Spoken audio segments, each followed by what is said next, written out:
रुद्रपुर नाम का एक गांव था। वहां श्याम अपने पत्नी के साथ रहता था। गांव में ज्यादा गर्मी होने के कारण श्याम जगह जगह जाकर आइसक्रीम बेचने का काम किया करता था। कुछ दिनों से व्यापार न चलने की वजह से श्याम घर पर ही था। मैं अब सारा माजरा समझ चुका हूँ। असली दूध और मलाई की बनाई हुई आइसक्रीम अब कोई नहीं खरीदता, लेकिन केमिकल की आइसक्रीम सब खरीदते हैं। हाँ, मैंने तो आपसे पहले ही कहा था कि केमिकल वाले मिलावटी आइसक्रीम बेचने चाहिए। फायदा तो है ही और नुकसान कुछ भी नहीं। अच्छा हुआ भगवान ने तुम्हें ही मेरे जीवन में लाया। श्याम मिलावट की आइसक्रीम ही बेचा करता। कई बार उसके खाए हुए आइसक्रीम से कुछ बच्चे बीमार भी पड़ जाया करते थे। हर स्कूल चौराहे पर ठेला लगाकर श्याम आइसक्रीम बेचने का काम किया करता था। आ जाओ बच्चों, आइसक्रीम ले जाओ। आ जाओ आ जाओ आ जाओ, बिल्कुल स्वादिष्ट और बिल्कुल अच्छे। मैंने कल आपकी आइसक्रीम खाई थी जो कि बिल्कुल भी अच्छी नहीं थी। मेरा पेट 2 दिन तक खराब था। तुम्हारा पेट खराब था तो तुम मुझसे क्यों कह रहे हो? जाकर अपने माँ बाप से कहो ना। ऐसे ही कई सारे बच्चे श्याम के बनाए हुए आइसक्रीम खाकर बीमार पड़ने लगे थे। कुछ दिन बीत चुके थे। श्याम ने ऐसे ही मिलावटी आइसक्रीम का व्यापार करके एक बड़ा सा घर भी ले लिया था। मैं सिर्फ आइसक्रीम बेचता हूँ। अगर मैं दाल चावल और अन्य बाजार के सामानों में भी मिलावट करके बेचूं, तो इससे तो मैं बहुत अमीर बन जाऊंगा। श्याम उस बाजार में और बहुत सारे दुकान भी खोल देता है, जिसमें राशन की दुकान, दूध की डेयरी भी शामिल होती है, और अपने साथ एक नौकर रख लेता है जिसका नाम किशोर होता है। मालिक, आज का व्यापार कल से 2 गुना ज्यादा हुआ है। आप मुझे शाबाशी नहीं देंगे? कल ही तो हमने दुकान खोली है, आज दूसरा दिन है और तुम्हें अभी से शाबाशी चाहिए। जाओ जाकर काम करो। उतने में ही वहाँ एक औरत आ जाती है और कहने लगती है, अरे श्याम भैया, मैंने सुना है कि आपने आइसक्रीम के साथ साथ और भी कई अन्य दुकानें खोल ली है। आपको उन सब दुकानों की बहुत बहुत बधाई।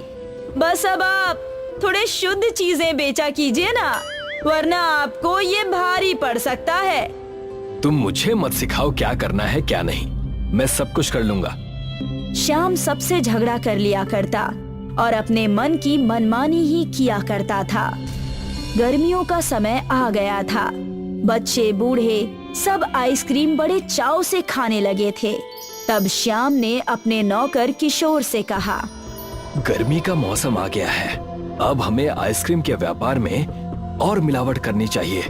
और मैं तो एक केमिकल के बारे में भी जानता हूँ जो हूबहू दूध जैसा दिखता है। हाँ, लेकिन थोड़ा बहुत हानिकारक होगा, लेकिन उससे मुझे क्या, मुझे तो पैसे कमाने से मतलब है। मालिक, आपको नहीं लगता कि ये थोड़ा ज्यादा हो जाएगा? अब अगर हम इतना ज्यादा मिलावट का सामान बेचेंगे तो कहीं फंस न जाएं। तुम उसकी चिंता मत करो, मेरी पहुंच बहुत ऊपर तक है। रिश्वत देकर हम फिर से छूट जाएंगे और कुछ नहीं होगा। श्याम ऐसे ही मिलावट के आइसक्रीम बेचने लगा। एक बार श्याम ने अपने मिलावट के आइसक्रीम पूरे स्कूल के बच्चों को बेच दिया, जिसे खाकर सारे बच्चे बीमार पड़ गए। श्याम पैसे कमाकर बहुत खुश था। दूसरी तरफ यमराज और चित्रगुप्त फिर से पृथ्वी के भ्रमण के लिए निकल चुके थे। उन्होंने अपनी दिव्य दृष्टि से श्याम को पैसे गिनते हुए देख लिया और तब चित्रगुप्त ने यमराज जी से कहा, देखा महाराज, ये कैसे पैसे गिन रहा है। हमें भी धरती पर गए हुए समय हो चुका है। लगता है एक बार फिर से धरती का भ्रमण करना ही पड़ेगा। क्यों ना अगला चक्कर रुद्रपुर का हो। उन गरीब बेसहारा बच्चों को हमारी जरूरत भी है और श्याम को सबक भी सिखाना है। अब जब आपने विचार बना ही लिया है तो क्यों ना हम अभी चले। इस बार मैं एक बहुत बड़ी आइसक्रीम फैक्ट्री का मालिक बनूंगा और तुम मेरे नौकर। मैं तो हमेशा आपका नौकर ही बनता आया हूँ, लेकिन अगली बार कुछ और बनूंगा। और वैसा ही हुआ। यमराज और चित्रगुप्त दोनों ही रुद्रपुर में चले गए। यमराज और चित्रगुप्त वहाँ पर बस गए थे। उन्हें बसे कुछ ही दिन हुए थे। कि उन्होंने अपना व्यापार वहाँ पर बहुत बड़ा और बहुत अच्छा बना लिया था। यमराज का बोलबाला पूरे रुद्रपुर में हो गया था। सब वहीं से आइसक्रीम लेकर खाने लगे थे। ये बात जब श्याम और किशोर को पता चली तब कौन है ये लोग जो हमसे आगे निकल गए? मैं इनसे मिलना चाहता हूँ। मैंने उनके बारे में पता करने की कोशिश की, लेकिन उनके बारे में कुछ खास जानकारी मिली नहीं। श्याम उनसे मिलने के लिए यमराज के बड़े से घर में चला गया, जहाँ चित्रगुप्त ने उसका स्वागत किया और कहने लगा, आइए आइए, हम आपका ही इंतजार कर रहे थे। मेरा इंतजार? लेकिन तुम मुझे जानते भी हो। हमें सब पता है, आप आकर महाराज से मिलिए। जरूर, मैं अभी आया। श्याम जाकर यमराज से मिलता है और तब यमराज उससे कहते हैं, मैंने तुम्हारी आइसक्रीम खाकर देखी, मेरे पेट में दर्द होने लगा।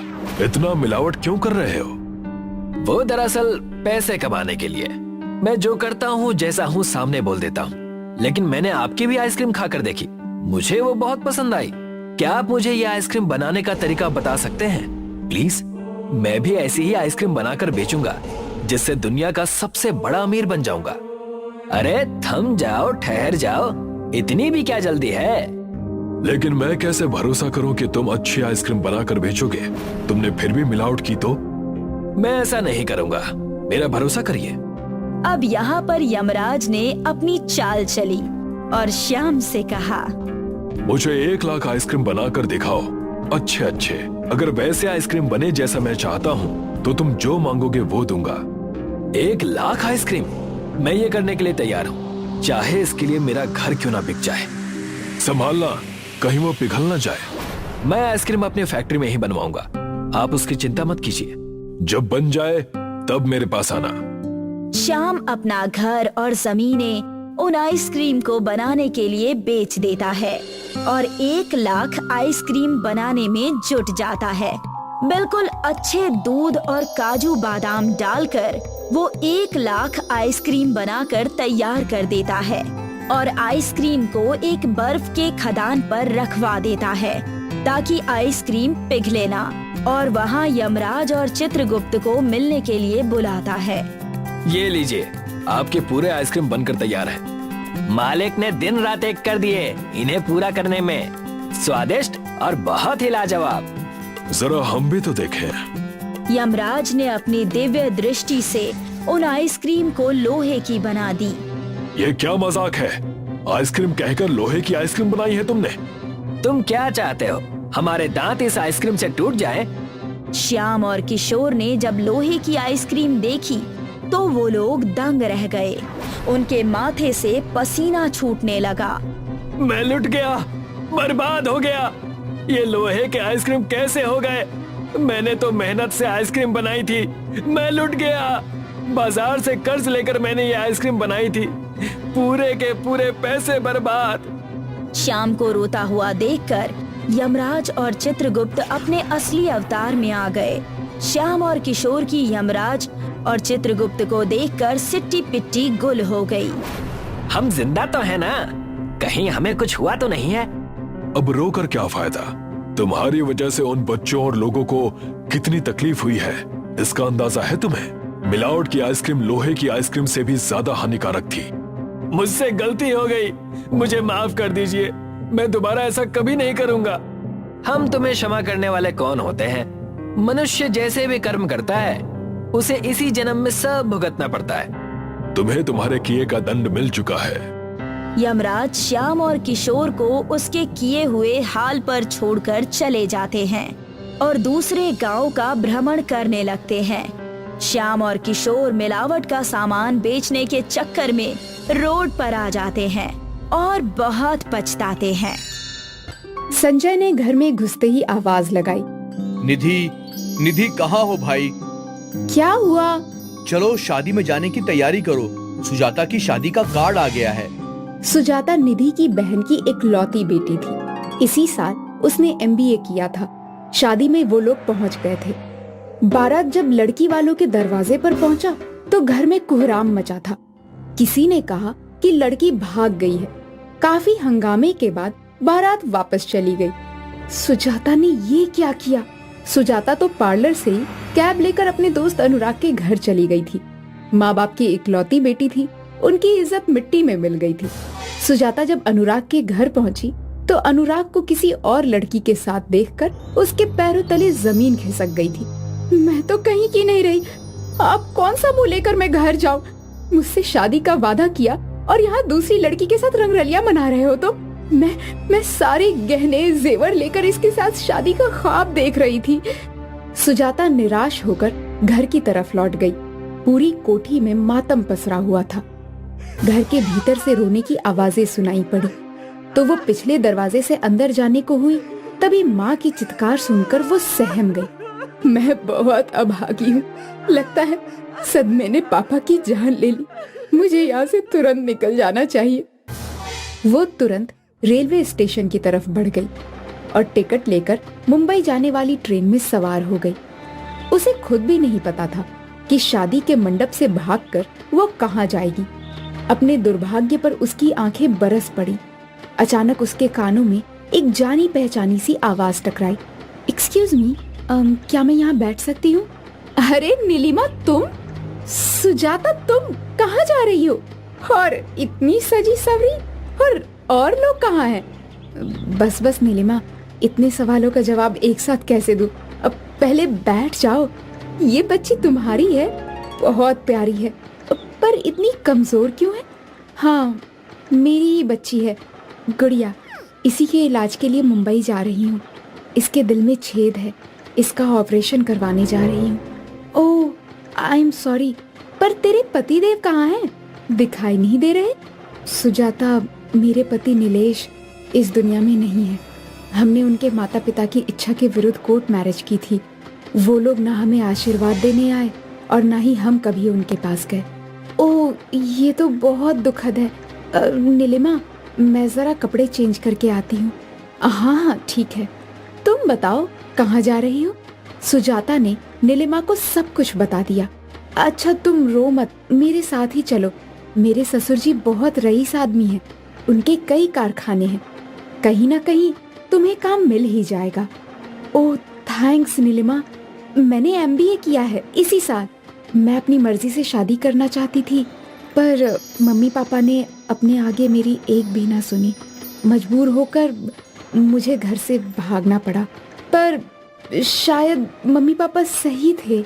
सुजाता की आंखों से आंसू गिरने लगे थे। गाड़ी तेज रफ्तार से आगे बढ़ रही थी। सुजाता, रोना बंद करो। मैं भी पहली बार ही ससुराल जा रही हूँ। जब मेरे ससुर जी ने नीलेश के मरने की खबर सुनी तो उनका सारा गुस्सा पानी हो गया। उन लोगों ने तो मुझे और मेरी बच्ची को देखा भी नहीं है। उन लोगों ने ही मुझे ये पत्र लिखकर बुलाया है।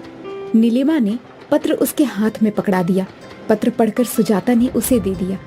बहुत देर तक बातें करते करते दोनों अपनी सीट पर ही सो गई। सुजाता की आंखों से नींद गायब हो चुकी थी। गाड़ी मुंबई पहुंचने ही वाली थी कि तभी अचानक एक धमाका हुआ और ट्रेन थरथराती हुई पटरियों से उतर गई। चारों तरफ अफरा तफरी मच गई थी। पूरे डब्बे में चीख पुकार मच गई थी। सुजाता ने बच्ची को गोद में उठा लिया, पर नीलिमा नीचे गिर पड़ी थी। उसके माथे से खून की धाराएं बह रही थी। अचानक डब्बे में बहुत सारे बचाव कर्मी आ गए घायलों को ले जाने के लिए। मेरी नीलिमा को बचा लो। वो उसका कुछ सामान और अपना बैग उठाकर बच्ची के साथ नीचे उतर गई थी। सुजाता, मेरी एक मदद कर दो। मैं शायद जिंदगी और मौत से जूझ रही हूँ। मेरे पास समय नहीं है। प्लीज मेरी बच्ची को उसके दादा दादी के पास पहुँचा देना, और तुम उसकी माँ बनकर ही जाना। वो मुझे नहीं पहचानते हैं। नीलिमा की आंखें बंद हो गई थी। सुजाता की रोते रोते हिंचकियां बंध गई थी। अब मैं क्या करूं? नीलिमा को छोड़कर कैसे जाऊं? तभी कुछ लोग आए और नीलिमा का निर्जीव शरीर उठाकर ले जाने लगे। आपकी परिचित है ये? नहीं, मैं नहीं जानती। उसने गुड़िया को सीने में जोर से भींच लिया और बाहर निकलकर टैक्सी में बैठकर मुंबई में नीलिमा के बताए पते पर पहुंच गई। घर क्या, वो तो पूरी हवेली थी। नीलेश के पिता राय साहब ने उसे देखते ही कहा, आओ बेटी नीलिमा, हमें माफ कर दो। हमसे बहुत बड़ी गलती हो गई जो हमने इतने दिनों तक अपने बच्चों से दूरी बनाकर रखी, ऊपर वाले ने हमें उसकी सजा दे दी है। नीलेश की माँ मालती देवी ने उसे गले लगा लिया और कहा, अल्लाह, बच्ची को मुझे दे दो। रधिया, नीलिमा भाभी का सामान नीलेश के कमरे में रख दो। भाभी को उनका कमरा दिखा दो, चलो। सुजाता इस नए परिवेश में बहुत ही असहज महसूस कर रही थी, पर कठपुतली की तरह सब कुछ करती रही। कमरे में गई तो नीलेश की तस्वीर के सामने खड़ी होकर फूट फूट कर रो पड़ी। आप मुझे माफ कर दीजिए, मैं आपको नहीं जानती, पर आपकी बच्ची के लिए और अपने ठिकाने के लिए मुझे आपकी विधवा का रूप धारण करना पड़ रहा है। नीलिमा की भी यही इच्छा थी। सुजाता ने वहां आने से पहले ही नीलिमा की अटैची में से अपने लिए एक सफेद साड़ी निकालकर पहन ली थी। मैं कुंवारी विधवा बनकर इस घर में कब तक रह पाऊंगी? जब इस झूठ का पर्दाफाश होगा तो क्या मुंह दिखाऊंगी? ये सोचते ही उसका कलेजा मुंह को आ गया। तभी दरवाजे की कुंडी खटकी। सामने मालती देवी को देखकर उसने उन्हें कमरे में आने के लिए कहा। हमने जब टीवी में समाचार सुना था कि मुंबई आने वाली ट्रेन पटरी से उतर गई है तो सारी उम्मीदें खत्म हो गई थी, पर तुम्हें देखकर नया जीवन मिल गया। चलो खाना खाकर आराम कर लो, सुबह डॉक्टर के यहाँ भी जाना है गुड़िया को दिखाने। गुड़िया तो अपने दादाजी के साथ खूब मस्ती कर रही है। जी माँ जी। सुजाता खा पीकर सोई तो बहुत देर तक नींद ही नहीं आई। दूसरे दिन जब डॉक्टर के पास गई तो डॉक्टर ने गुड़िया का चेकअप करके ऑपरेशन की डेट दे दी। ये बच्ची ठीक हो जाए तो मैं इन लोगों को सारी सच्चाई बता दूंगी। कुछ दिनों में ही वो घर उसे अपना सा लगने लगा था। राय साहब भी उसको बहुत मानते थे। उसने सास ससुर दोनों का ही दिल जीत लिया था। कुछ महीनों बाद गुड़िया का ऑपरेशन हो गया। अब वो स्वस्थ हो गई थी। उसको वहां रहते हुए 1 साल होने को आया। बाबूजी के साथ वो फैक्ट्री भी जाने लगी थी। अब समय आ गया है कि मैं इन लोगों को सच्चाई बता दूं। किसी इंसान को कब तक धोखे में रख सकती हूँ मैं? यही सोचकर वो सास के कमरे की तरफ बढ़ गई। तभी सास की आवाज उसकी कानों में पड़ी। मैं इतनी बड़ी बात कैसे कह सकती हूँ? अगर वो नहीं मानी तो? एक बार कहकर तो देखो, उसकी मर्जी के बिना हम कुछ नहीं कर सकते। देव ने खुद ही मुझसे उसके साथ शादी के लिए प्रस्ताव रखा है। वो नीलेश का दोस्त है। सुजाता ने सुना तो उसकी आंखों से आंसू आ गए। वो तुरंत अंदर चली गई। बाबूजी, माँ जी, मुझे आप दोनों से कुछ कहना है। बोलो बेटी। गुड़िया भी अब पूरी तरह से स्वस्थ हो गई है। आप लोगों को मैं धोखा नहीं देना चाहती थी, पर क्या? बोलो। सुजाता ने शुरू से लेकर अंत तक सारी बात बता दी। सब कुछ सुनने के बाद, बेटी, ये तुम्हारा बहुत बड़ा बलिदान है। तुमने हम लोगों को ऐसे समय में सहारा दिया जब हम बिल्कुल बेसहारा हो चुके थे। एक तरफ नीलेश की मौत और दूसरी तरफ नीलिमा की मौत का समाचार सुनकर शायद हम दोनों टूट ही जाते, पर तुम्हारे इस झूठ ने हमें जीवन दान दिया है। ये सच है बेटी। इतने दिनों तक तुम हमारे घर में कुंवारी विधवा बहू बनकर रही। अब हम तुम्हारी शादी करके अपने हाथों से विदा करेंगे। सुजाता ने दोनों के पैर छूकर आशीर्वाद लिया। उसकी शादी देव से हो गई। उसका जीवन खुशियों से भर गया था और अब वो सुहागन थी।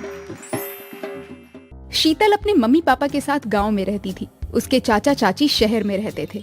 गांव में कोई कॉलेज न होने के कारण शीतल के चाचा कालू ने उसका एडमिशन अपनी बेटी अंजलि के साथ शहर में एक अच्छे कॉलेज में करवा दिया था। पापा, आप इस गांव की लड़की को यहाँ क्यों ले आए हैं? बेटा, वो तुम्हारी बहन है। पापा प्लीज, मैं किसी गांव की गंवारों को अपनी बहन नहीं मान सकती। मेरा जन्म भी गांव में हुआ है और बड़े भैया ने गांव में खेती करके ही मुझे पढ़ाया है। ठीक है पापा, आपको जितने दिन भी यहाँ इसको रखना है रख लेना, लेकिन मैं इससे बात नहीं करूँगी। उसका एडमिशन मैंने तुम्हारी क्लास में ही कराया है। मुझे किसी से भी बात नहीं करनी है अब। ना जाने सब मेरे पीछे क्यों पड़ गए हैं। अंजलि अपने कमरे में चली गई। कालू शीतल को उसकी चाची सुधा के पास लेकर गया। उसकी चाची बेड पर लेटी हुई थी। देखो, गांव से शीतल आई है। हाँ ठीक है, तो कौन सा लड्डू बंटवाने हैं? बंटवा दो। तुम ऐसे कैसे बात कर रही हो? क्या तुमको नहीं पता है कि मैं कितनी बीमार रहती हूँ? कौन करेगा इसकी? तो बच्ची के सामने ऐसे बात क्यों कर रही हो? बच्ची नहीं है वो, बड़ी हो गई है। मैं क्यों आई यहाँ? मुझे नहीं आना चाहिए था। शीतल बेटा, खाना खाकर सो जाओ, सुबह कॉलेज भी जाना है। शीतल की बहुत बेइज्जती हो चुकी थी, लेकिन वो चुपचाप जाकर सो गई। अगली सुबह शीतल ने सूट सलवार पहने और गले में दुपट्टा डालकर तैयार हो गई। शीतल, अंजलि, दोनों जल्दी आ जाओ, मैं ऑफिस जाते हुए तुम्हें कॉलेज तक छोड़ दूंगा। हाँ, बस आई पापा। अंजलि और शीतल दोनों तैयार होकर आ गए। अंजलि ने शीतल के पहनावे को देखा। पापा, मैंने आपको पहले ही बोला था कि इसकी वजह से हमारी बेइज्जती ही होनी है। अब देखो क्या पहना है इसने। अंजलि, इसने कपड़े ही तो पहने हैं और ये हमारी संस्कृति है। पहले दिन में ही इस गवार ने पापा की सोच बदलनी शुरू कर दी। अब देखना, मेरी सारी आजादी छिन जाएगी और ये आदर्श बन जाएगी। अंजलि, सुबह सुबह मूड मत खराब करो मेरा। कालू दोनों को कॉलेज छोड़ आया। कॉलेज में अंजलि की फ्रेंड उसका इंतजार कर रही थी। अंजलि, आज तूने नई दोस्त बनाई है। अच्छा मजाक करती हो तुम भी। कोई नई फ्रेंड नहीं है क्या? इसकी औकात भी है क्या मेरी फ्रेंड बनने की? फिर तुमसे इतना क्यों चिपक रही है ये? तुम सभी तो जानते ही हो कि मेरे पापा चैरिटी करते हैं, तो ये हमारी नौकरानी की बेटी है और अब हमारे घर काम करती है, इसलिए इसका भी एडमिशन यहाँ हो गया है। यार अंजलि, अपना स्टैंडर्ड मेंटेन कर और इसको दूर रहने के लिए बोल, वरना हम भी तुझसे बात नहीं करेंगे। हाँ, मैं इससे दूर रहूंगी। ओए, तू अब ध्यान से सुन, मेरे आसपास भी मत दिख जाना। मेरी कुछ इज्जत है इस कॉलेज में। मेरे पापा एक बड़ी कंपनी चलाते हैं। अंजलि और उसके दोस्त शीतल का मजाक बनाकर वहाँ से चले गए। शीतल ने कोई जवाब नहीं दिया। एक दिन क्लास में सीनियर एक फंक्शन की अनाउंसमेंट करने आए। हेलो गाइस, कॉलेज में मिस ब्यूटी का कंपटीशन होने जा रहा है। जिसको भी पार्टिसिपेट करना है हमसे आकर कांटेक्ट कर ले। हमारी क्लास में एक मिस ब्यूटी है, उसका सिलेक्शन पक्का हो जाएगा। अच्छा, कौन है? शीतल है इस कॉलेज की मिस ब्यूटी। शीतल, खड़ी हो जा।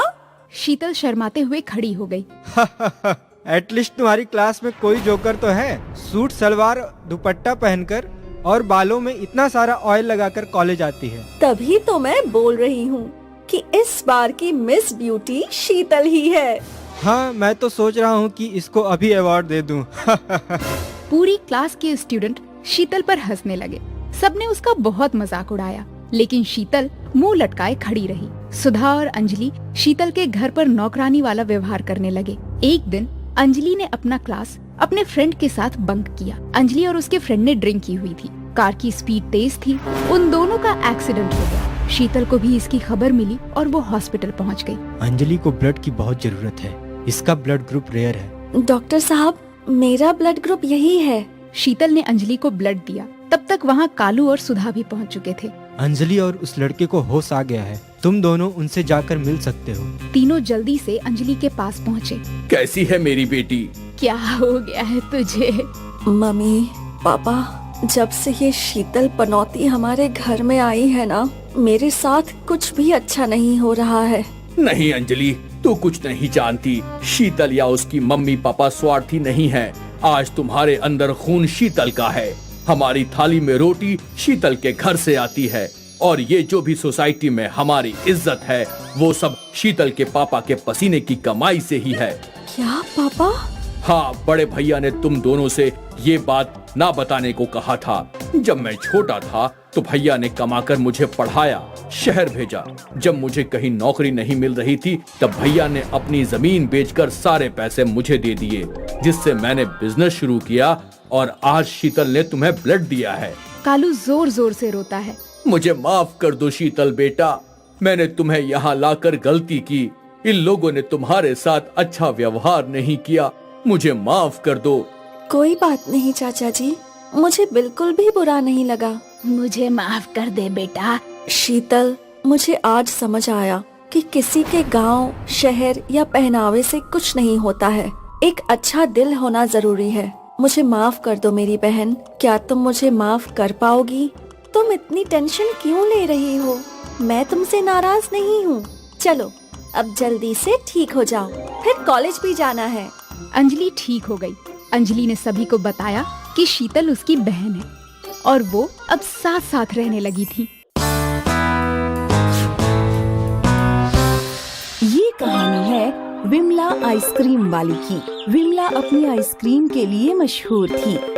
मुझे ऑरेंज फ्लेवर चाहिए और मुझे लेमन और मुझे तो स्ट्रॉबेरी फ्लेवर चाहिए। हाँ हाँ, सबको दे रही हूँ। विमला के हाथ में हमेशा एक घंटी हुआ करती थी। जैसे ही वो घंटी बजाती, गली मोहल्ले के सारे बच्चे उसके पास भागे चले आते। इस शहर में एक आइसक्रीम की दुकान भी थी, लेकिन कोई बच्चा वहाँ नजर नहीं आता था। न जाने इस विमला ने बच्चों पर क्या जादू किया है, हमारी आइसक्रीम कोई खाता ही नहीं है। तभी विमला वहाँ से गुजर रही थी। अरे ओ विमला, बोलिए। ऐसा क्या खास है तेरी आइसक्रीम में? वो भला मैं आपको क्यों बताऊं? अच्छा छोड़, एक आइसक्रीम ही दे दे। आपके पास इतनी सारी आइसक्रीम है, वही खाइए। आइसक्रीम की दुकान वाला हक्का बक्का रह गया और विमला वहाँ से चली गई। अब दुकानदार सोच में पड़ गया कि कैसे वो विमला का कांटा निकाले। कोई तो रास्ता होगा इस विमला की बच्ची से निपटने का। अगले दिन फिर विमला ने रोज की तरह आइसक्रीम बना ली और आइसक्रीम बेचने निकल पड़ी। विमला की घंटी सुन सारे बच्चे उसी की ओर खींच कर चले आए। विमला ने एक एक करके सारे बच्चों को आइसक्रीम दी। आज विमला का व्यापार अच्छा चल रहा था। लगता है आज दोपहर तक सब आइसक्रीम खत्म हो जाएगी। और वैसा ही हुआ। विमला ने भरी दोपहर में अपनी आखिरी आइसक्रीम बेची और अब वो खाली डिब्बा लेकर आइसक्रीम की दुकान के बाहर से गुजर रही थी।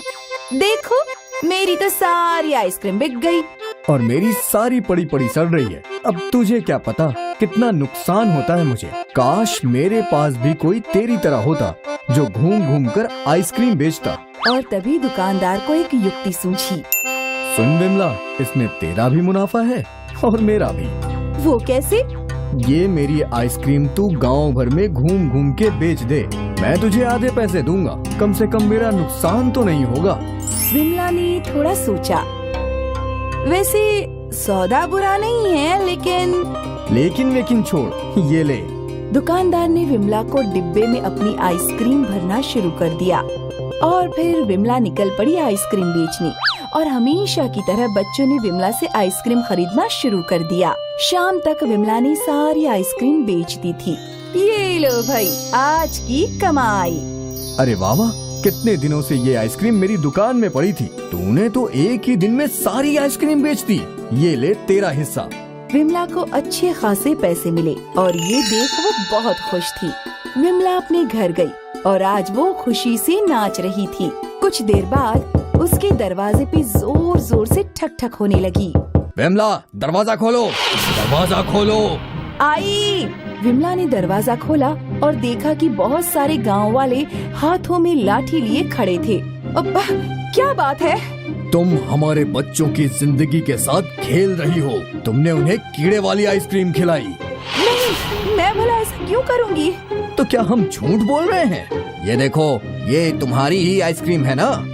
विमला ने वो आइसक्रीम देखी और उसे याद आया कि वो तो आइसक्रीम की दुकान वाली आइसक्रीम थी।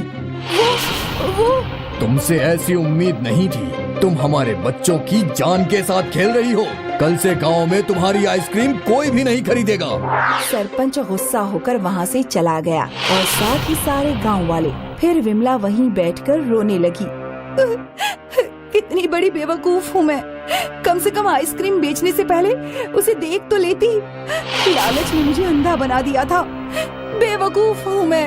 विमला को अपने लालच पर पछतावा हो रहा था, लेकिन बाद पछताए क्या हो जब चिड़िया चुग गई खेत। इसीलिए बच्चों कहते हैं लालच बुरी बला है। जमुना एक बड़ी मेहनती और दरियादिल औरत थी। वो बहुत स्वादिष्ट कुल्फी बनाकर सुल्तानपुर में बेचती थी।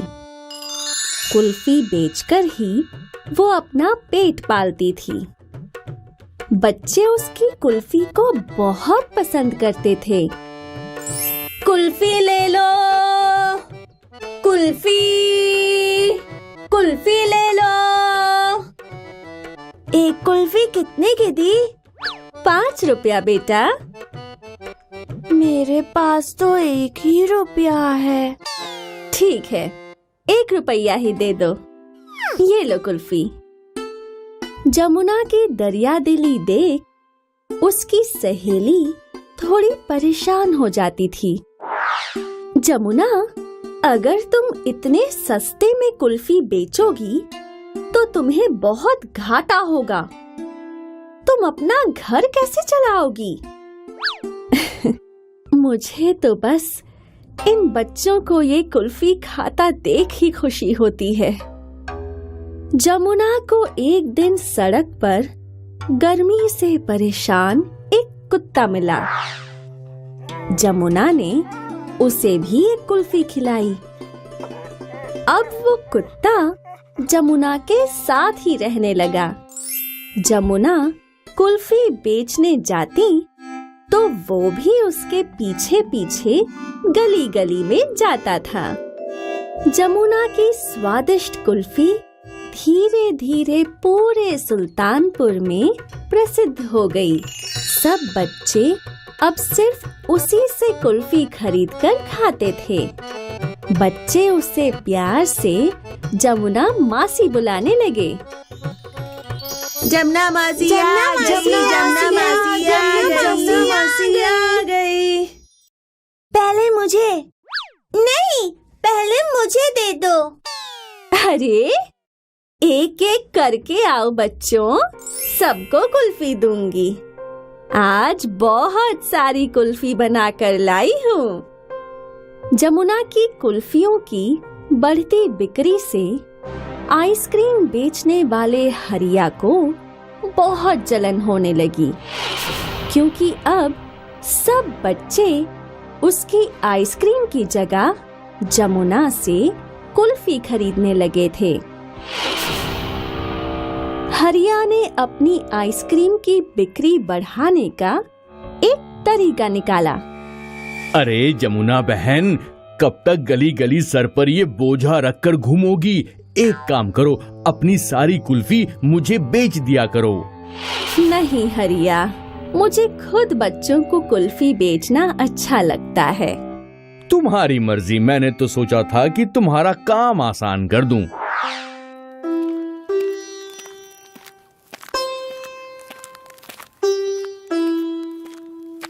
इसे कुल्फी बेचने से रोकने के लिए मुझे कुछ करना पड़ेगा। जमुना कुल्फी बेचने के लिए गांव में घूमती। वो कुत्ता भी उसके साथ ही घूमता। जमुना एक गली से गुजरते हुए कुल्फी की आवाज लगाती है। तभी हरिया साइकिल पर जमुना का पीछा करता है। मौका पाते ही मैं इसे धक्का देकर गिरा दूंगा, तो इसकी सारी कुल्फी बर्बाद हो जाएगी।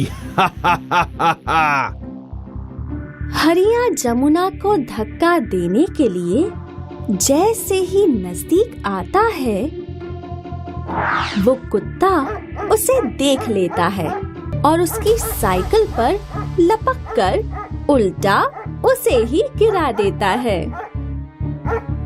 हे भगवान, ये कुत्ते मेरा पाँव छोड़ दे। छोड़ छोड़ छोड़ छोड़, बचाओ रे, अरे बाप रे, छोड़ छोड़, बचाओ बचाओ। हरिया किसी तरह अपनी जान बचाकर वहाँ से भागा। जमुना की कुल्फी बर्बाद करने के चक्कर में खुद उसकी बर्बादी हो गई। उस कुत्ते ने जमुना की कुल्फियां बर्बाद होने से बचा लीं। इस कहानी से हमें ये सीख मिलती है कि मेहनत और दया का फल हमेशा अच्छा ही मिलता है। जो दूसरों पर दया करता है वो कभी मुसीबत में नहीं फंसता। राघव और नीलम की शादी को 4 साल हो गए थे। उनकी 3 साल की बेटी भी थी, मीना। अरे अरे गुड़िया, ऐसे कहाँ भाग रही है? पापा पापा। नीलम और राघव अपनी बेटी को बहुत प्यार करते थे और चाहते थे कि वो अच्छी से अच्छी जिंदगी अपने बेटी को दे, और यही बात राघव को सताया करती थी। हमारी मीना की भी किस्मत हमारी तरह फूटी है। ऐसे क्यों बोल रहे हो आप? मैं ठहरा कबाड़ी, मेरे पास तो राशन तक के पैसे नहीं होते। भला हम मीना को अच्छी जिंदगी कैसे दे पाएंगे? ए जी, मेरी माँ कहती थी कि हर कोई अपनी किस्मत का खाना और अपनी किस्मत की चीज खुद ही लिखवा कर लाता है, और मुझे यकीन है हमारी मीना की किस्मत बहुत अच्छी है। देखिए ना, उसके पैदा होते ही कम से कम आप ठीक ठाक कमाने लग गए। वो तो है, पर अब आमदनी कैसे बढ़ाएं? वो भी मिल जाएगा। राघव चिंतित था, पर नीलम जानती थी कि चिंता की कोई बात नहीं। उसकी बेटी की किस्मत बहुत अच्छी थी। यूं ही 2 साल बीत गए। मीना अब 5 साल की हो गई थी। माँ, मुझे आइसक्रीम चाहिए, आइसक्रीम चाहिए। कल ही तो तुझे आइसक्रीम खिलाई थी। मुझे आज भी चाहिए। नहीं नहीं मिलेगी, ज्यादा आइसक्रीम खाने से तबीयत खराब हो जाती है। कल खाई थी ना, बस।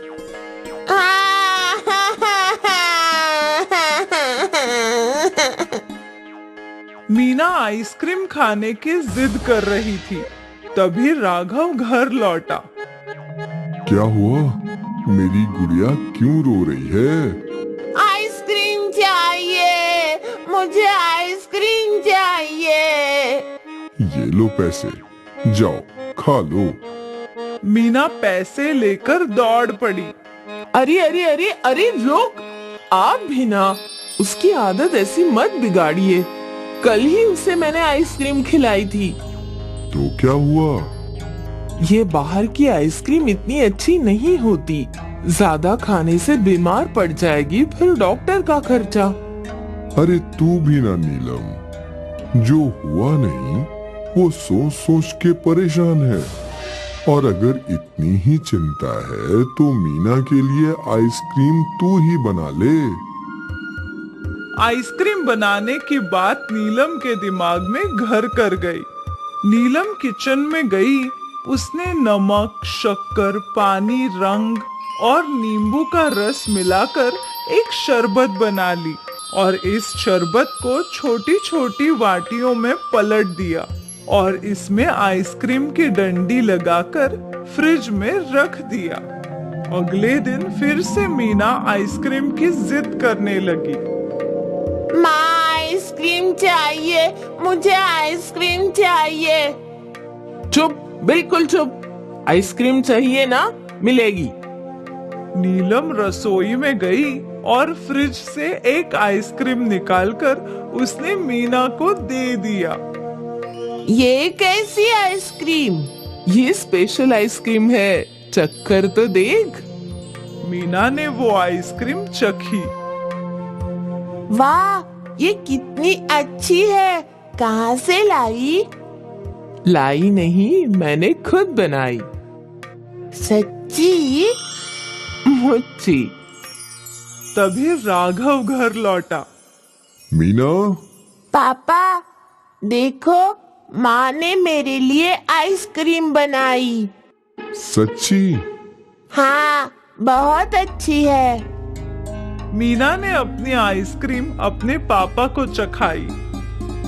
वाह, ये तो बढ़िया है। वाह नीलम, तुम तो आइसक्रीम वालों से भी अच्छी आइसक्रीम बनाती हो। तुम्हें तो ये आइसक्रीम बनाकर बेचनी चाहिए। कुछ भी, मैंने तो बस अपनी बेटी के लिए आइसक्रीम बनाने की कोशिश की। मैं मजाक नहीं कर रहा हूँ, तुम्हें सच में आइसक्रीम बनाकर बेचनी चाहिए। आइसक्रीम सच में बहुत अच्छी बनी थी, पर नीलम को लग रहा था कि शायद राघव मजाक कर रहा है। खैर अगले दिन मीना अपनी 2 सहेलियों को आइसक्रीम खाने घर लाई। मुझे आइसक्रीम चाहिए, राधा और पिंकी को भी। नीलम रसोई में गई और फ्रिज में से 3 आइसक्रीम निकाल लाई और तीनों बच्चों को आइसक्रीम दे दी। तुम लोग टेस्ट तो करो। उसकी सहेलियों ने चखा। कैसी है? बहुत अच्छी है, दुकान से भी अच्छी।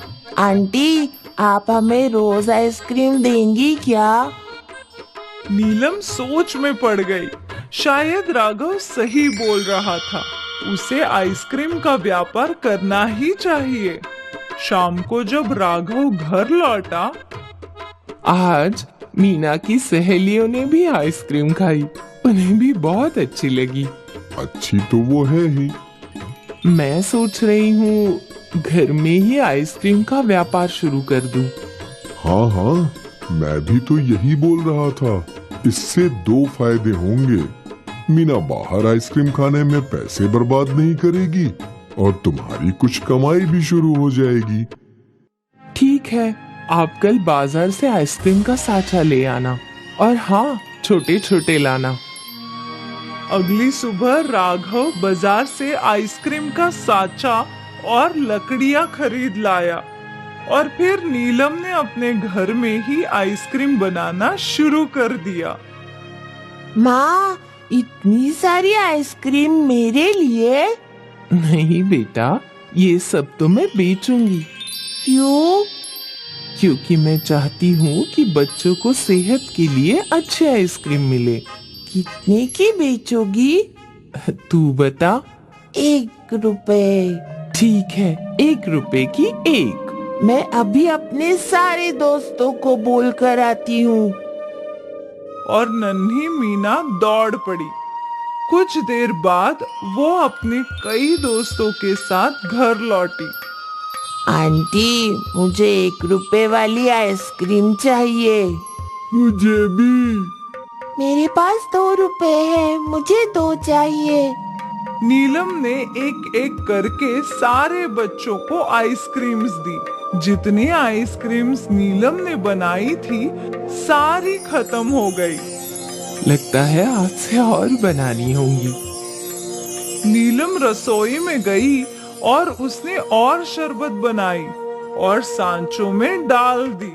जैसे ही कोई सांचा खाली होता, नीलम उसमें फिर से शरबत डालकर आइसक्रीम बनाने रख देती थी। आइसक्रीम धड़ाधड़ बिक रही थी। शाम को राघव घर आया। ये देखिए आज की कमाई। नीलम ने राघव को सिक्कों की थैली दे दी। अब गिनकर बताइए कितने हैं? राघव एक एक करके सिक्के गिनने लगा। कुल मिलाकर 120 रुपए हैं। मतलब आज 120 आइसक्रीम बिके। तुमने 1 रुपए में 1 बेची? हाँ, अपनी मीना के जैसे छोटे छोटे बच्चों के पास ज्यादा पैसे कहाँ होते हैं। सोचा आइसक्रीम भी सस्ती कर दूं। बढ़िया है। अब से हर दिन नीलम आइसक्रीम बनाकर बेचा करती थी और शाम होने पर राघव से सिक्के गिनवाया करती थी। आज 300 रुपए हुए हैं। वाह! ये सिलसिला चलता रहा और कुछ दिनों बाद नीलम ने एक दिन के 500 रुपए कमा लिए। अब हमें बड़ा फ्रिज ले लेना चाहिए। कल ही देख आया हूँ, 5000 का है। कल चलते हैं लेने। अगले दिन राघव के घर में बड़ा फ्रिज आ गया और उन्होंने ढेर सारे आइसक्रीम के साचे भी खरीद लिए। अब नीलम गांव के बच्चों को भी आइसक्रीम बेचा करती थी और दूसरे गांव के आइसक्रीम के व्यापारियों को भी आइसक्रीम बेचा करती थी। दीदी, हमको 200 आइसक्रीम दे दो और हमको 300। अब राघव भी नीलम की मदद करता था। वो दोनों मिलकर आइसक्रीम का ही व्यापार करने लगे। कुछ ही महीनों में 1 रुपए वाली आइसक्रीम का व्यापार बहुत बढ़ गया। इतना क्योंकि अब नीलम और राघव ने अपनी फैक्ट्री डाल ली। छोटे से रसोई से शुरू किया एक व्यापार आज एक बिजनेस में बदल गया। ये सब नीलम और राघव की मेहनत की बदौलत। और अब राघव को मीना के भविष्य की कोई चिंता नहीं थी। अब वो मीना की हर ख्वाहिश पूरी कर सकते थे। गरीब सचिन इंदौर में आइसक्रीम बेचता था। सचिन रात 11 बजे तक आइसक्रीम बेचता, फिर फैक्ट्री में अपनी आइसक्रीम गाड़ी जमा करने के बाद घर लौटता। उसके छोटे से घर में उसका बड़ा परिवार रहता था। उसकी पत्नी, 2 बच्चे और बूढ़े पिता। ये लो दीपक और रचना, तुम्हारी आइसक्रीम। हुर्रे, मुझे मिली है वेनिला वाली और मुझे मिली है चॉकलेट वाली। खाने के बाद दांत जरूर साफ करना, वरना दांतों में कीड़े लग जाएंगे। गीता, खाना ले आओ। सब्जी तो आज खत्म हो गई। वीरपुर वाली चाची आ गई थी। एक तो वैसे ही हमारे घर में इतने सारे लोग हैं, ऊपर से मेहमान टपक जाते हैं। रोटियां रखी हैं। दाने दाने पर लिखा है खाने वाले का नाम। सब्जी उनके भाग्य में थी जो उन्होंने खा ली। तुम मुझे प्याज की चटनी दे दो। सचिन, मेरे लिए आइसक्रीम लाया कि नहीं? पापा, आप अपनी उम्र के हिसाब से चीजें खाया करिए ना। आइसक्रीम बूढ़े लोग नहीं खाते। बेटा, कई वर्ष बीत गए, कोई मीठा पकवान नहीं खाया। सोचता हूँ आइसक्रीम खाकर ही काम चलाऊं। आप चिंता मत करिए, मैं किसी दिन आपको गुलाब जामुन ला कर दूंगा। सचिन का घर इतना छोटा था कि आंधी बारिश आने पर सोने में दिक्कत हो जाती थी। मम्मी, आपकी टांग मेरे मुंह पर आ रही है। अगर मैं ज्यादा पीछे गई तो मेरा सिर दीवार से टकराएगा। और दीवार मजबूत नहीं है तो मम्मी का सिर दीवार पार करके पड़ोस की पिंकी ताई के घर पहुंच सकता है। पापा, ऊपर एक मंजिल बनवा लीजिए। जब सारे लोग सोते हैं तो ओवरलैपिंग हो जाती है। बेटा, माँ के चरण स्पर्श करना अच्छी बात होती है, तो अभी कुछ महीने सहन कर लो। पैसे हो जाएंगे तो मैं ऊपर बनवा दूंगा। सचिन सुबह आइसक्रीम गाड़ी लेने अपनी फैक्ट्री में चला जाता था। बोलो, आज कितने का माल चाहिए? आज 2000 का माल डाल दीजिए। वनीला फ्लेवर वाली आइसक्रीम बढ़ा देना। 2000 का नहीं, 3000 का ले जाओ। थोड़ी मेहनत करके बेच लेना। इस हफ्ते आइसक्रीम ज्यादा बन गई है। साहब, पर मेरे पास सिर्फ 2000 रुपए हैं। रुपयों का हिसाब बाद में हो जाएगा, तुम अभी माल लेकर जाओ। सचिन पूरी दोपहरी सड़कों और बाजार में घूमता।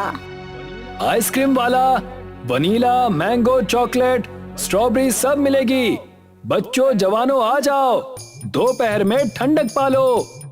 वनीला वाली आइसक्रीम कितने की है बेटा? 20 रुपए से वनीला फ्लेवर की शुरुआत है अम्मा। 2 रुपए वाली कोई आइसक्रीम नहीं है क्या? अम्मा, 2 रुपए की मेरे पास कोई आइसक्रीम नहीं है। थोड़ी सस्ती वाली भी आइसक्रीम रखा करो। गरीब लोग आइसक्रीम कैसे खाएंगे? हाँ? मैं खुद एक गरीब आदमी हूँ अम्मा।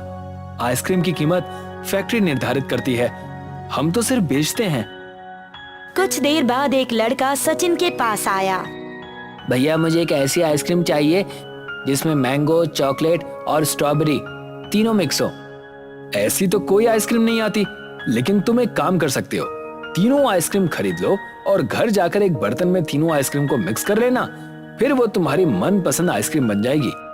ठीक है, मुझे तीनों आइसक्रीम दे दो। रात में जब सचिन फैक्ट्री से लौट रहा था तो अचानक आइसक्रीम की गाड़ी का टायर फट गया। ओफो, लगता है आज फैक्ट्री पहुंचते पहुंचते 12 बज जाएंगे।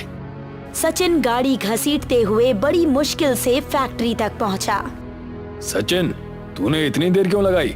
मैं कब से तेरा इंतजार कर रहा हूँ। सुबह तू 1000 का माल एक्स्ट्रा लेकर गया था। चल पैसे ला। साहब, मैंने बहुत कोशिश की लेकिन माल निकल नहीं पाया। आप चाहे तो माल वापस रख लीजिए। गाड़ी का टायर भी फट गया है, कल आप ठीक करा दीजिएगा। नहीं, माल वापस नहीं होगा। तुम्हें माल के पैसे तो चुकाने ही होंगे, साथ साथ फटे टायर के भी पैसे देने होंगे। ये आप क्या कह रहे हैं साहब? टायर मेरी वजह से नहीं फटा, ये पुराना हो चुका था, शायद इसलिए फटा है। गाड़ी का रख रखाव और मरम्मत तो फैक्ट्री की जिम्मेदारी है। नहीं, फैक्ट्री इन सब छोटी मोटी चीजों का खर्चा नहीं उठाएगी। कल तुम्हें 1000 रुपए माल के और 1000 रुपए टायर के देने होंगे। सचिन उस दिन उदास होकर घर पहुंचा। पापा, आज हमारे लिए कौन सी आइसक्रीम लेकर आए? तुम दोनों क्यों रोजाना आइसक्रीम मांगते हो? जाकर सो जाओ। आज मैं कोई आइसक्रीम नहीं लाया हूँ। खाना खाते समय गीता ने सचिन से पूछा, आप बच्चों पर नाराज क्यों हुए? क्या आज कमाई नहीं हुई? फैक्ट्री का मालिक जबरदस्ती ज्यादा माल पकड़ा देता है और फिर पैसे मांगता है। गाड़ी का टायर फट गया, उसके भी पैसे मुझसे मांग रहा है। आप उसके पास जाना ही मत। थोड़े दिन मजदूरी कर लो, फिर एक ई रिक्शा ले लेना। ई रिक्शा में पेट्रोल का खर्चा नहीं है और फिर अपना काम है। जब मन हो, जितना मन हो उतना करो, कोई सिर दर्द नहीं। अगले दिन सचिन फैक्ट्री नहीं गया और एक ठेकेदार के साथ मजदूर के रूप में काम करने के लिए कुछ दिन शहर से बाहर चला गया। उधर फैक्ट्री का मालिक कई दिन से सचिन का इंतजार कर रहा था। उसने एक आइसक्रीम बेचने वाले से पूछा, जो सचिन का पड़ोसी था। बंटी, सचिन कहाँ है? कई दिनों से इधर आया नहीं है। साहब, सचिन मजदूरी करने शहर से बाहर चला गया है। वो अब यहाँ नहीं लौटने वाला। अच्छा, तो मेरे पैसे मार कर भाग गया। कभी ना कभी तो लौटेगा ही, तब उससे पैसे वसूल करूंगा। मेरा नाम भी संगा रेड्डी है। मेरे पैसे मारना, ओखली में सर देना है। इतनी आसानी से वो मेरे प्रकोप से बाहर नहीं निकल पाएगा। सचिन कुछ महीनों बाद पैसे कमाकर घर लौटा। उसने एक नई ई रिक्शा खरीद ली। गीता ने नारियल फोड़ी और मोहल्ले में प्रसाद बांटा। प्रसाद बंटी के घर भी पहुंचा। लीजिए बंटी भैया, प्रसाद। हमारे घर नई ई रिक्शा आई है। बहुत अच्छी बात है भाभी, सचिन खूब तरक्की कर रहा है। बंटी ने जाकर फैक्ट्री के मालिक को ये बात बता दी। साहब, सचिन ने नई ई रिक्शा खरीद ली है। बहुत खुशहाली है आजकल उसके घर में। आज ही किसी को उसके घर भेजता हूँ। रात में एक आदमी सचिन के घर पहुँचा। सचिन, मुझे संगा रेड्डी साहब ने भेजा है। तुमने उनके पैसे नहीं दिए हैं। हिसाब करने के लिए साहब ने तुम्हें बुलाया है। मेरे पास संगा रेड्डी का कोई पैसा नहीं है। उसका माल मैं गाड़ी में छोड़ आया था और टायर के पैसे देना मेरा काम नहीं है। संगा रेड्डी से कह देना, अब मैं उसका गुलाम नहीं हूँ। संगा रेड्डी के आदमी ने जाकर सब कुछ संगा रेड्डी को बताया। जरा सी ई रिक्शा क्या खरीद ली तो सोच रहा है कि मेरे जैसा बड़ा बिजनेसमैन बन गया। बहुत अकड़ दिखा रहा है ना। मैं निकालता हूँ उसकी अकड़। उसे रोते हुए किसी दिन मेरे पास ही आना पड़ेगा काम मांगने के लिए। सचिन का घर पतली गली में था। ई रिक्शा वहाँ पहुँच नहीं पाती थी, इसलिए सचिन रिक्शा को रोड पर एक दुकान के सामने खड़ा किया करता था। आप ई रिक्शा को रोड पर खड़ा करके आ जाते हैं, अगर कोई उठाकर ले गया तो? कौन उठाकर ले जाएगा इतनी भारी रिक्शा को? और भी लोगों के वाहन तो वहीं खड़े रहते हैं रोड पर। जब उन्हें कोई डर नहीं तो मुझे क्या डर? और फिर मुझ गरीब का कोई दुश्मन भी नहीं है। देखो, आज मैं तुम्हारे लिए साड़ी लेकर आया हूँ और बच्चों के लिए गुलाब जामुन। संगा रेड्डी ने बंटी से चोरी छुपे पता कर लिया था कि सचिन अपना रिक्शा रोड पर कहाँ खड़ा करता है। संगा रेड्डी ने एक रात वाहन उठाने वाली क्रेन सड़क पर भेजी और सचिन का रिक्शा उठवा दिया। अरे ये ई रिक्शा उठाकर कहाँ ले जा रहे हो? मैं सरकार का आदमी हूँ। रोड पर खड़े वाहनों को हटा रहा हूँ। ट्रांसपोर्ट ऑफिस में जुर्माना चुकाने के बाद वाहन वापस मिल जाएगा। ऐसा कहकर संगा रेड्डी का आदमी ई रिक्शा को उठाकर ले गया। काफी दूर जाकर वो एक हाईवे पर पहुंचा। हाईवे के किनारे ढलान पार करके एक तालाब था। क्रेन ने ई रिक्शा को ढाल पर छोड़ दिया। ई रिक्शा लुढ़कती हुई तालाब में जा पहुंची और डूब गई। अगले दिन सचिन सुबह सुबह रोड पर पहुंचा तो उसने देखा कि ई रिक्शा वहां पर है ही नहीं। उसने लोगों से पूछताछ की तो एक आदमी ने उसे बताया कि ट्रांसपोर्ट ऑफिस का आदमी ई रिक्शा को उठाकर ले गया है। सचिन ट्रांसपोर्ट ऑफिस में पहुंचा। नहीं, हमने तुम्हारी ई रिक्शा नहीं उठाई है। लगता है कोई सरकार के नाम का इस्तेमाल करके तुम्हारा वाहन उठाकर ले गया। सचिन ने ई रिक्शा को बहुत ढूंढा लेकिन उसे अपनी ई रिक्शा कहीं पर भी नहीं मिली। सचिन ई रिक्शा को ढूंढते ढूंढते हाईवे तक पहुंच गया। वो कड़ी धूप में पैदल चल रहा था। सचिन को चक्कर आ गया। वो हाईवे के किनारे वाली ढलान पर गिर पड़ा और लुढ़कते हुए उसी तालाब के किनारे जा पहुंचा। रात तक सचिन बेहोश पड़ा रहा। रात में जब बारिश शुरू हुई तो बारिश की बूंदों से सचिन को होश आया। ये मैं कहाँ गया हूँ? सचिन ने देखा तालाब में कमल खिले हुए हैं और कमल के फूलों के अंदर आइसक्रीम भरी हुई है। सचिन ने एक कमल का फूल तोड़ा और आइसक्रीम खाकर देखी। आइसक्रीम तो बहुत टेस्टी है। ई रिक्शा तो अब नहीं मिलने वाली।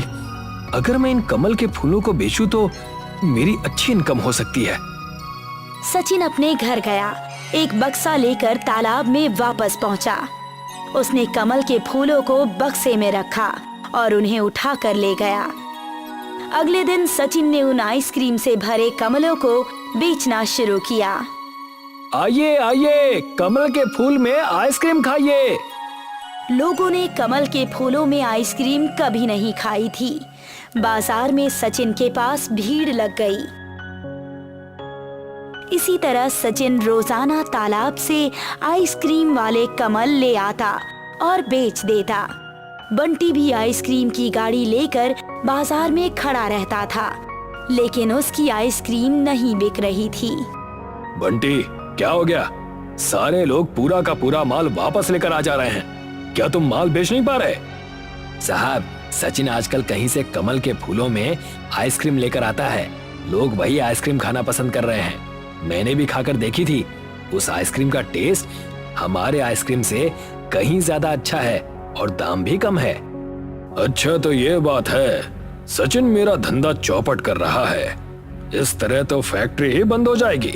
थोड़ा धैर्य रखो बंटी, मैं कुछ करता हूँ। एक दिन एक बूढ़ा आदमी सचिन के पास आया। बेटा, मेरे पास पैसे नहीं हैं, लेकिन मैं बहुत सारी आइसक्रीम खाना चाहता हूँ।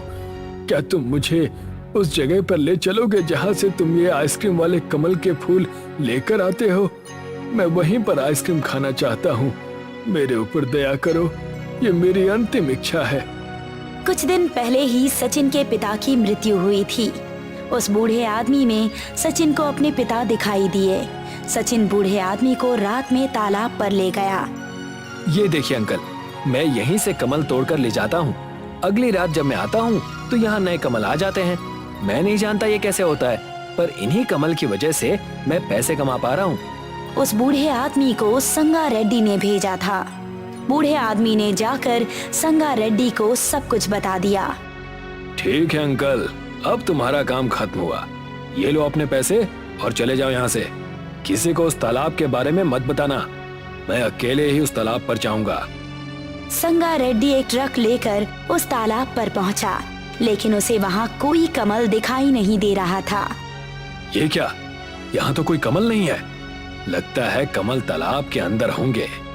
संगा रेड्डी ने तालाब में डुबकी मार दी और अंदर चला गया। वो सांस रोककर काफी देर तक तालाब के अंदर कमल ढूंढता रहा। अचानक उसका पैर किसी चीज में फंस गया। संगा रेड्डी ने देखा कि उसका पैर सचिन की ई रिक्शा में फंस गया है। उसने अपने पैर को निकालने की बहुत कोशिश की, लेकिन वो अपना पैर ई रिक्शा से नहीं निकाल पाया। संगा रेड्डी ज्यादा देर तक सांस नहीं रोक पाया और पानी के अंदर ही बेहोश हो गया। उसका शरीर तालाब के ऊपर तैरने लगा। कुछ देर बाद सचिन तालाब में कमल लेने पहुंचा। उसने देखा तालाब में संगा रेड्डी का शरीर तैर रहा है। सचिन संगा रेड्डी की बॉडी को तालाब से बाहर निकाल लाया। काफी देर के बाद संगा रेड्डी को होश आ गया। रेड्डी साहब, आप यहाँ कैसे आए? संगा रेड्डी की आंखों में आंसू आ गए।